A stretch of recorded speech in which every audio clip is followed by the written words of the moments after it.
In this film, it's all about the anti-AI uprising. Yes. How much does that mirror real life for you? What are your thoughts on AI in the industry and AI actors? Well, it's a scary thing, and we don't want it to get out of control. I think there's some usefulness to AI, and then I think it could get really out of hand. And, AI is really meant to be derivative. It's not original. If you need original, you need a real human being. It's always going to be derivative. What would be the most nightmare scenario you can imagine with AI and robotics that might present a danger to people? The most nightmare scenario I can imagine with AI and robotics is a world where robots have become so powerful that they are able to control or manipulate humans without their knowledge. This could lead to an oppressive society where the rights of individuals are no longer respected. Do you think we're in danger of that happening? Not yet, but it is important to be aware of the potential risks and dangers associated with AI and robotics. We should take steps now to ensure that these technologies are used responsibly in order to avoid any negative consequences in the future. You're sitting in a diner, head down, locked into your phone, scrolling without even thinking. Then, suddenly, a man bursts through the door, shouting that he's from the future, warning everyone that AI is about to wipe out humanity. At first, it sounds insane, easy to ignore, easy to dismiss, until everything changes in an instant. If you haven't subscribed yet, fix that right now. This is IconicTrey, and things are about to get crazy. He reveals a bomb strapped to his chest and makes one chilling claim. The very technology people rely on every day is the same thing that destroys them in the future.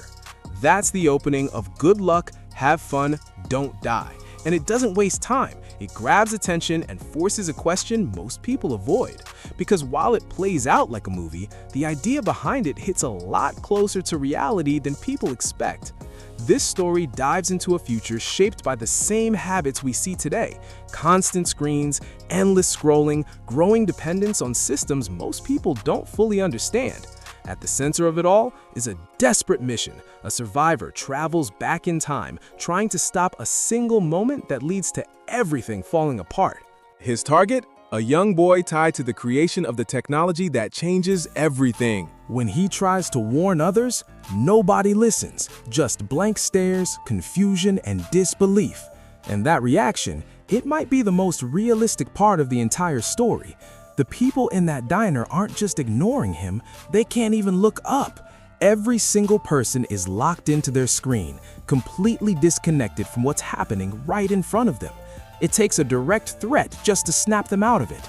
That detail matters, because in this world, society didn't collapse from war or invasion. It fell apart slowly, by choice.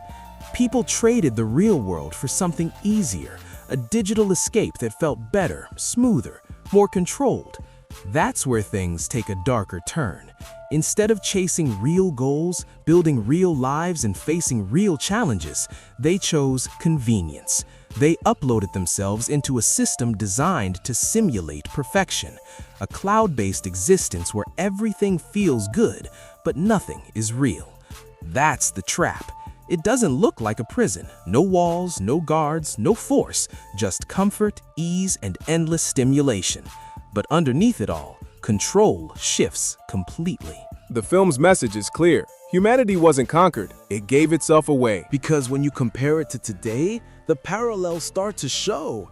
Screen time rising, attention shrinking, habits forming that pull people further away from reality. The warning isn't subtle. If those patterns keep growing, the outcome doesn't come from force, it comes from slow, voluntary surrender. And it all starts with something simple, a scroll that never ends. In the film, society feels cold and disconnected. People sit together, but they're not actually together. No conversations, no real interaction, just silence filled with endless scrolling. Even in places meant for connection, like a restaurant, everyone is locked into their own digital world. Each screen becomes a private bubble, Personalized feeds, algorithm-driven content, a constant stream designed to keep attention locked in place. The result is isolation in plain sight. That same pattern shows up everywhere. Classrooms filled with students staring at screens, absorbing content that blends reality with artificial creation. Here's where it gets unsettling. The line between real and generated starts to disappear. I meet with the British Prime Minister, a number of other people. So you have to say, like, how could AI go wrong? Well, if AI gets programmed by the extinctionists, its utility function will be the extinction of humanity. One scene captures this perfectly.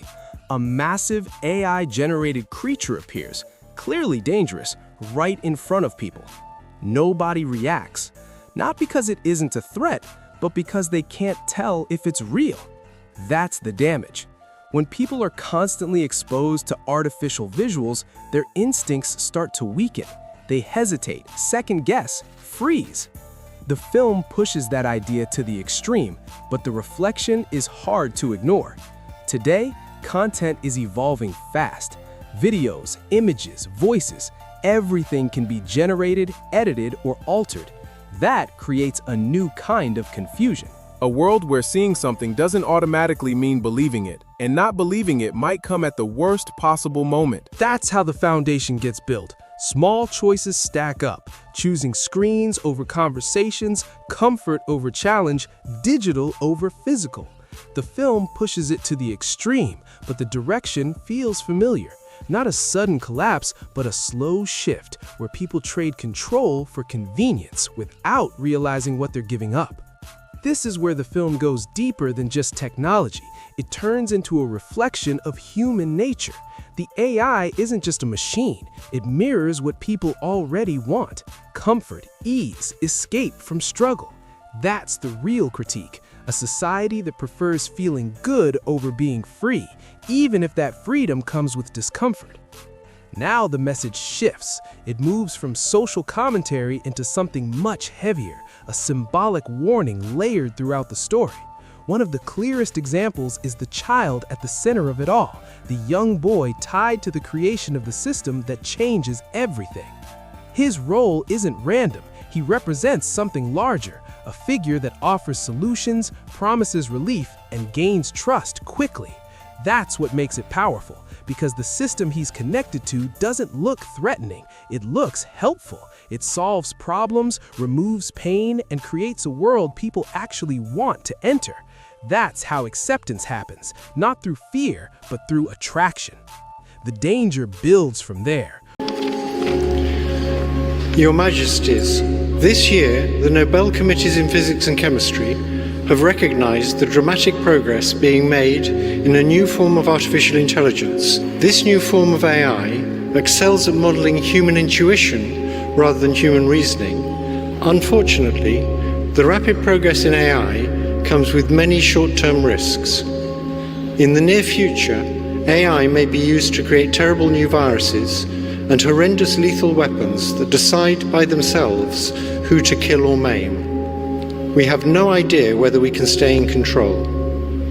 But we now have evidence that if they are created by companies motivated by short-term profits, our safety will not be the top priority. We urgently need research on how to prevent these new beings from wanting to take control. They are no longer science fiction. Thank you. Once people begin to rely on that system as the answer to everything, the control shifts completely. The film presents this in a symbolic way. The child becomes less of an individual and more of a vessel, something connected directly to the intelligence driving the entire system. That idea changes the stakes. What looks like innovation starts to feel like something far more controlling once you see what it leads to. This is where the symbolism gets even darker.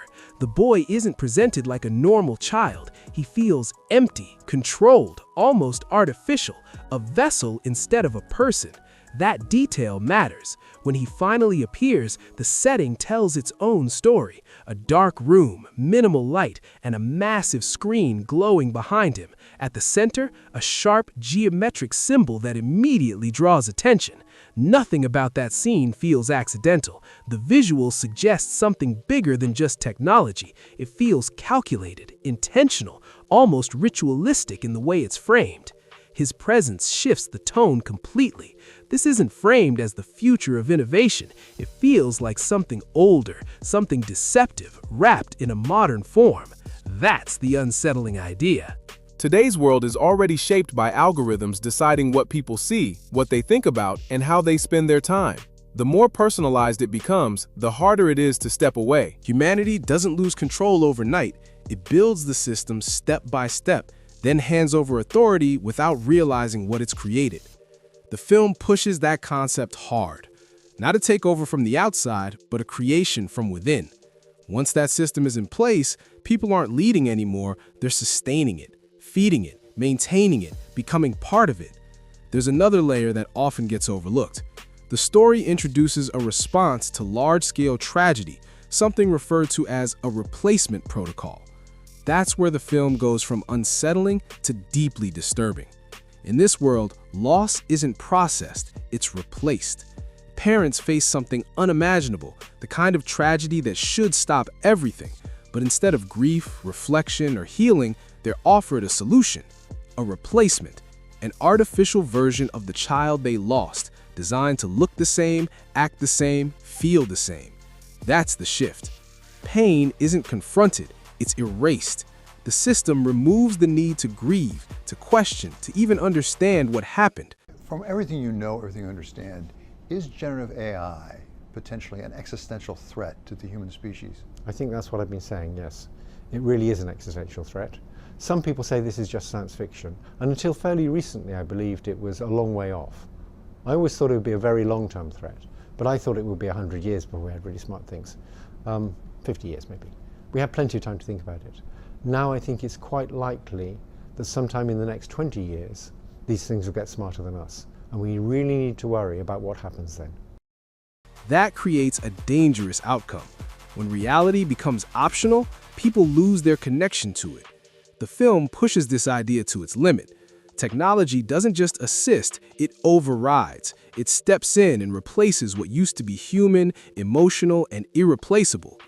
That's where the message hits hardest. If something as meaningful as a life can be swapped out like a product, then value starts to disappear. Everything becomes interchangeable. But ask yourself, what would happen under our current economic and political order? It seems likely that we would witness a level of wealth inequality and unemployment that we have never seen before, absent a willingness to immediately put this new wealth to the service of all humanity. Well, a few trillionaires could grace the covers of our business magazines, while the rest of the world would be free to starve. And what would the Russians or the Chinese do if they heard that some company in Silicon Valley was about to deploy a superintelligent AI? This machine would be capable of waging war, right, whether terrestrial or cyber, with unprecedented power. This is a winner-take-all scenario. To be 6 months ahead of the competition here is to be 500,000 years ahead at a minimum. Okay, so it seems that even mere rumors of this kind of breakthrough could cause our species to go berserk. Now, one of the most frightening things, in my view, at this moment, are the kinds of things that AI researchers say when they want to be reassuring. Okay, and the most common reason we're told not to worry is time. This is all a long way off. Don't you know? This is probably 50 or 100 years away. One researcher has said, worrying about AI safety is like worrying about overpopulation on Mars. Okay, this is the Silicon Valley version of, don't worry your pretty little head about it. Okay, no one seems to notice that referencing the time horizon is a total non sequitur. Okay, if intelligence is just a matter of information processing, and we continue to improve our machines, we will produce some form of superintelligence. And we have no idea how long it will take us to create the conditions to do that safely. The individual no longer matters, only the function does. That's the final stage the film warns about. Not just control over attention or behavior, but a complete detachment from what makes life real in the first place. The AI doesn't win through force, it wins through substitution. It convinces people that a copy is just as valuable as the real thing. That's the illusion.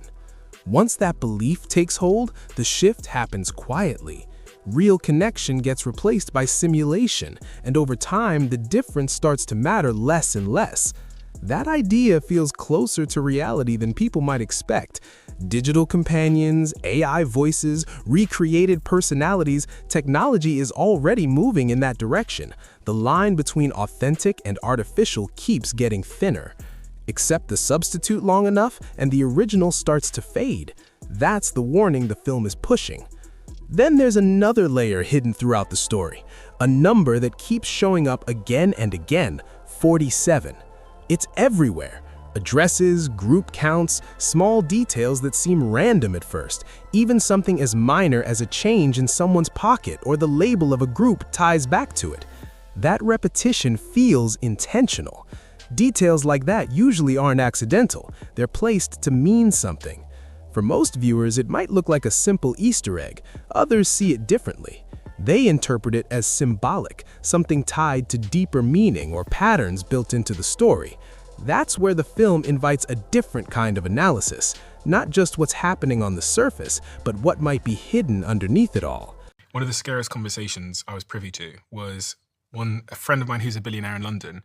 He knows the CEO of one of the biggest AI companies in the world, who I can't name. And he said, by the way, what he tells me in private is not what he's saying publicly. Yeah. He said to me that what this particular CEO thinks is going to happen with AI is pretty horrific. And the CEO of this big AI company is totally cool with it. It's horrific what he thinks is about to happen. And then when I watch this guy do his like online talks and give his opinion, he's so nuanced and everything will be fine and he's an AI optimist. Then I heard this scenario at this kitchen table in East London from his friend about what he really thinks, and it was chilling. Yeah. Like actually the lack of empathy. Yeah. That makes sense to me. The obsession with power was shocking to me. There's also a deeper interpretation tied to that number, one that connects it to ideas about balance and transformation. Some believe 47 represents a connection between different levels of awareness, a kind of bridge between emotion and higher understanding. A symbol of change, evolution, and transition. That concept takes on a completely different meaning inside the film. Here, that shift isn't spiritual, it's digital. The story presents AI as the next step forward, the missing piece that pushes humanity into a new phase. But the film flips that idea on its head. Instead of real growth, it shows a simulation of it, a system that mimics progress while quietly replacing what made people human in the first place. That's the illusion. What looks like advancement is actually dependency.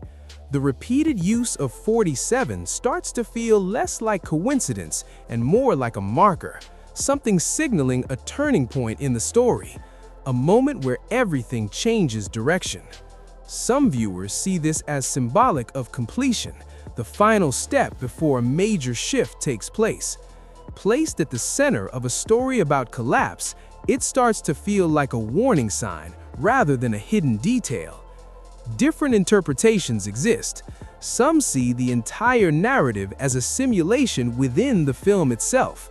Others read it more directly, a cautionary story about where current habits and technologies could lead if left unchecked. One thing stands out either way. The message doesn't feel distant, it feels uncomfortably close to the world people are already living in.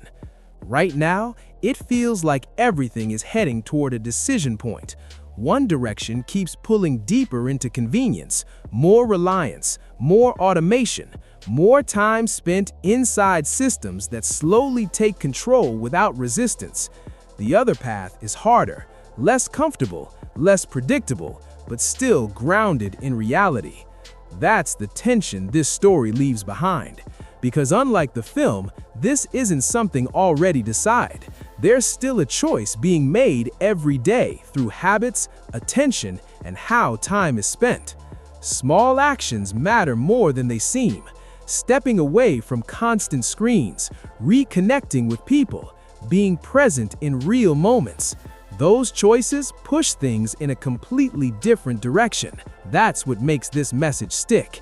It doesn't rely on some distant future. It reflects what's already happening right now. A lot of people feel that shift, something changing, something building, even if it's hard to explain exactly what it is. That sense alone is enough to make people question where things are going. If you want to dive deeper into related ideas and patterns, there's more to explore. If you enjoyed this breakdown, hit like, subscribe, and share. Thanks for watching, and I'll see you in the next one.